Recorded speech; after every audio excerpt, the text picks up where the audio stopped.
You're watching Universal Groove. I have Jason Joshua here with us of The Beholders. So I just want to start off by saying, listening to Jason Joshua's music, the first song I heard was Rose Gold. It was an amazing track, really cool. Has like that war, Joe Bataan type of sound.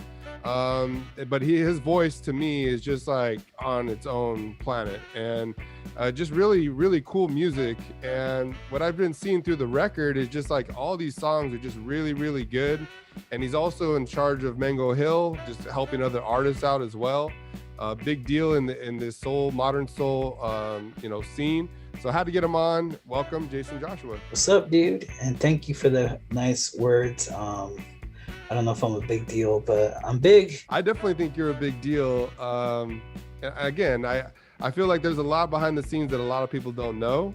I'm pretty sure that you work really hard on all these groups that you have, that you're working with, finding, discovering. Really thankful that you took the time to do this. Yeah, man, I want to start off with just where were you born?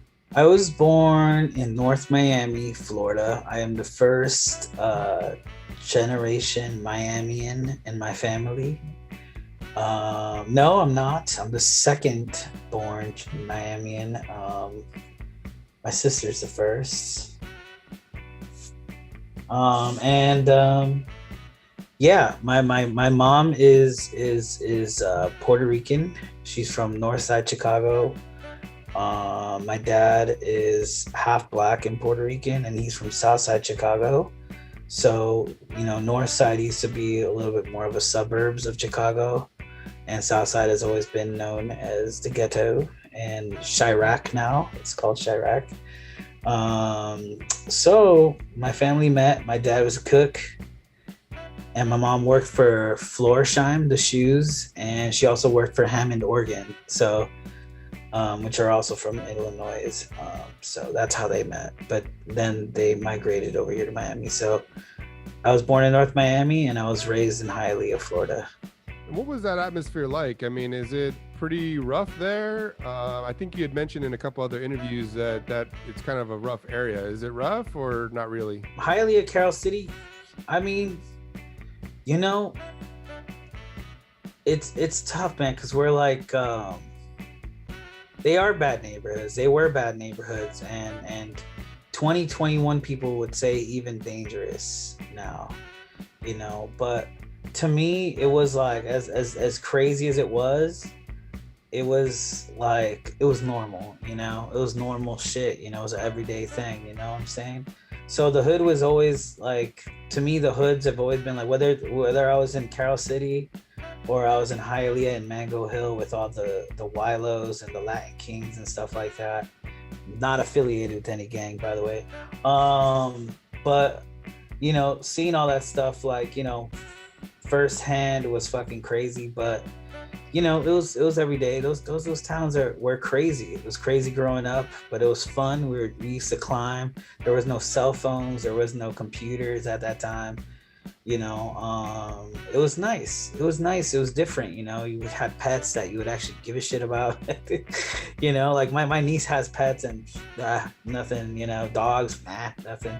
They don't walk them. They don't do anything. So I think it was just a different time, man, and super special, man. Super special, man. The hood is always a special place. Now, your parents, are they musicians at all? Did they show you music? How did you kind of get into the music scene? Funny, that's a good question. My dad, just a synopsis on my life. I didn't get to know my dad till I was like 28 years old, until like 10 years ago. And basically that dude showed up at a gig, and I was like, okay, cool. And then so when we started hanging out, he started telling me that he was the singer of a choir and church and stuff like that, which I used to do choir singing when I was like, I don't know, like 6 or 7. I was like the little voice in the back. But yeah, so that's what he used to tell me. But then when I asked my mom was like, your dad is full of doo-doo. And he was not. He's always been into cooking. And I believe his dad or his stepfather left him a restaurant in Chicago, which he ended up selling, and that's what he moved to Miami with. So that sounds more accurate than my dad's story of being like on tour and being like this choir singer superstar. Or maybe it was both. I have no idea, but that's the myth that I don't even know, because I don't really speak to my dad like that, I don't really bring up his past just because my dad's a super excited guy and likes talking about himself. Is that where you think that you get some of your confidence maybe from, is from your father, like just deep down? Totally. My dad has 15 kids, dude. He has 15 kids with like 5 different moms. So. And by the way, it's 2021, so it's a shitty thing that you should look down on. We shouldn't be smiling at it. But my dad's a pimp, like there's just no way to say it. He's just a pimp, and we're charming. It's in our blood to be this way. Obviously, like I would never cheat on my wife or do the things that my dad has done, like he's done a lot of traumatic things to his family, by leaving them behind and leaving them for other women and shit, which comes with the territory of being a fucking like a pimp kind of dude, like a player or whatever. You end up hurting people and fucking them all up, and that's what 2021's all about. And I feel like this day and age, that's what people are really trying to help older people. Older people are like, oh, feelings, but they're like, no, dude, you got some trauma. And then you look in there and you're like, oh, I do got some trauma. Let's talk about this. So I respect that, So my dad, we got 15. There's 15 of us, but he's super confident. And just to let you know, the first time we hung out ever as adults, like in life, he was wearing a tracksuit. I think it was a Fendi tracksuit, and he showed up on 23s in an Escalade, like polished up in candy paint. So, and he had a tattoo on his face too. So, he's definitely still the same dude as he was when he was in his 20s. So the confidence level is, I think it's definitely from him, most def. You can have that one. Now your mother, so I'm assuming that you and your mom growing up and a couple of brothers and sisters? Yeah. So from my mom's side, it's me, my younger brother, and my older sister. So I was the middle child.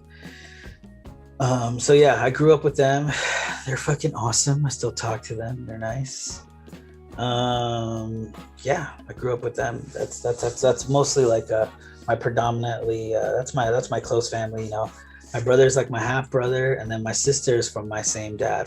We have the same dad. Now, was there music like in the household with your mother, like growing up as a little kid? I mean, did she put you in choir? Did she put you in like band or anything as you were growing up? I think I naturally wanted those things, but my mom is definitely a huge influence on my life in general. Not just saying it because she's my mom. My mom is a hard worker, and she's the one that I wouldn't be able to do Mango Hill and be an artist, like there's a part of me that wants to be like, yo, fuck it, let's just be the artist all the way and like fuck everything else, but the hardworking like ethic, like, and giving back to people and trying to make a community of things, that's all like from my mom. You know what I'm saying? My mom was a giver. She gave everything to us and everything she can. She came from a single house. We lived in a car for like 4 months when I was a baby. We lived in a church for like 2 years. We stayed living in the projects, you know what I'm saying? So yeah, my mom is definitely a huge music buff. She loved music, she loved Fania records and shit, and she loves salsa. So that's where all the La Voz de Oro Spanish stuff comes from, Jason Joshua's mother is just a very special woman. She's been through a lot. Yeah, my mom used to work for Florsheim shoes, and loafers, which is what I wear to this very day. I only wear Florsheims. And she worked at Hammond, Oregon. Which is a big deal if you know about soul music or organs or anything, in Chicago. She basically grew up without any proper education or anything. She was married at 15, physically abused, and then remarried to my pops, who ended up leaving her while I was 6 months old in a car. So she had no work experience besides the Florsheim and this thing, but she started working at a supermarket, and I think she worked at this place doing exporting lumber, and from there she started from answering calls. I remember us staying overnight while she would, like, you know, do work, and she basically learned the whole business of like exporting lumber and became one of the top female sales reps for exporting lumber, and she's the first so in that business. So she's super, people, they know her, she's like a legend in that game. But you know, she's a trooper, man. She's a trooper, and she taught me how to work hard, man, and wouldn't be here without her, man. You know what I'm saying? One point that you guys are at the church, you want to talk about that at all? Yeah, we could talk about it. I mean, we were in the just imagine you have a home, and then one day you don't have a home. You know, I was 6 months when that happened, and we were like homeless for a minute. You know, we were homeless for a minute. We were staying in different churches, and we stayed at my aunt's house, my mom's best friend's house, who became my aunt, you know, for a minute. But churches, you know, sleeping in churches was crazy. You know, you basically post up, and then Sunday hits, you got to clean up. Fridays, you got to bounce, find somewhere to go, or you stick around for the sermons.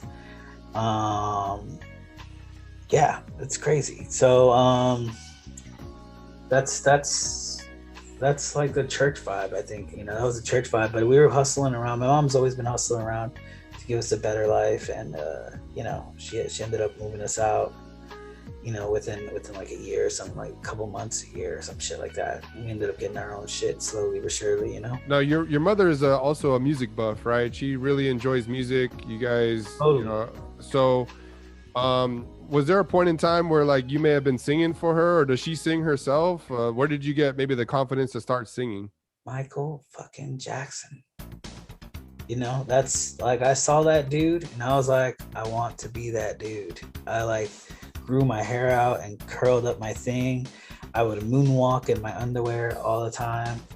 I would, you know, just sing all the time, you know, and I would get my sister to try to sing with me and sing harmonies. And we'd sing a lot of like, you know, a lot of doo-wop stuff, man. We would do a lot of Temptation, Sugar Pie, Honey Bunch. You know, we do a lot of the Motown steps and stuff like that.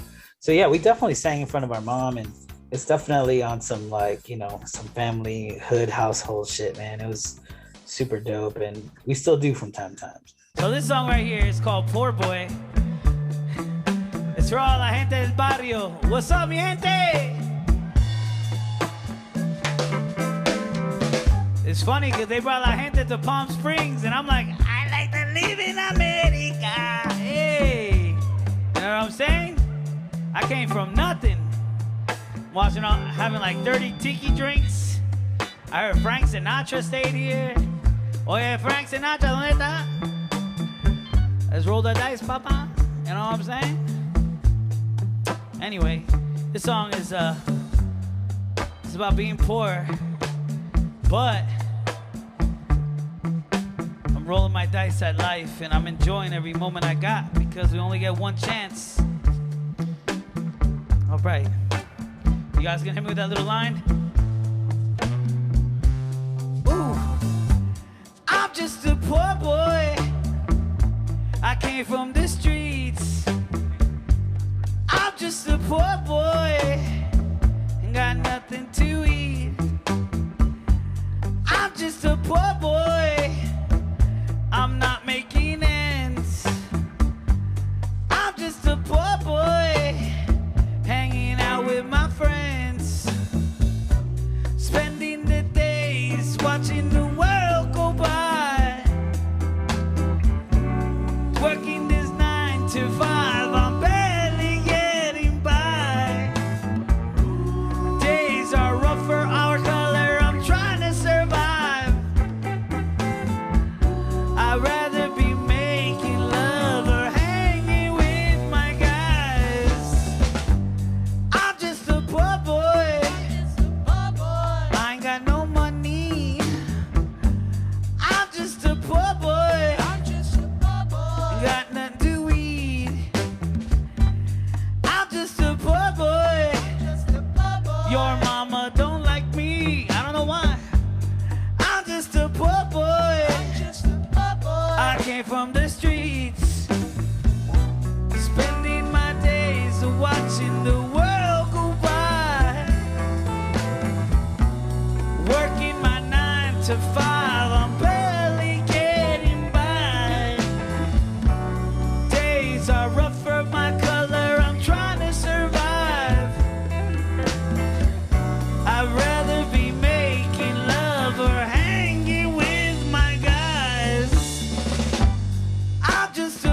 it down just a little bit. Ladies, where you at? I know it's 2020. I don't like to say it's been a big year for you guys, but every year should be a fucking big year for you guys. Because there wouldn't be no us without you. And that's true. You know what I'm saying? So this is for the ladies. I'm just a poor girl. I'm just a poor girl.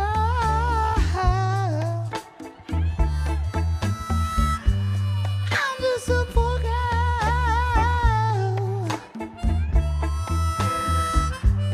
I'm just a poor girl.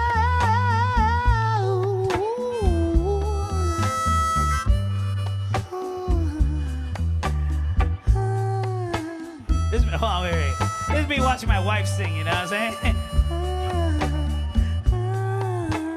You know what I'm saying? She be hitting me with a...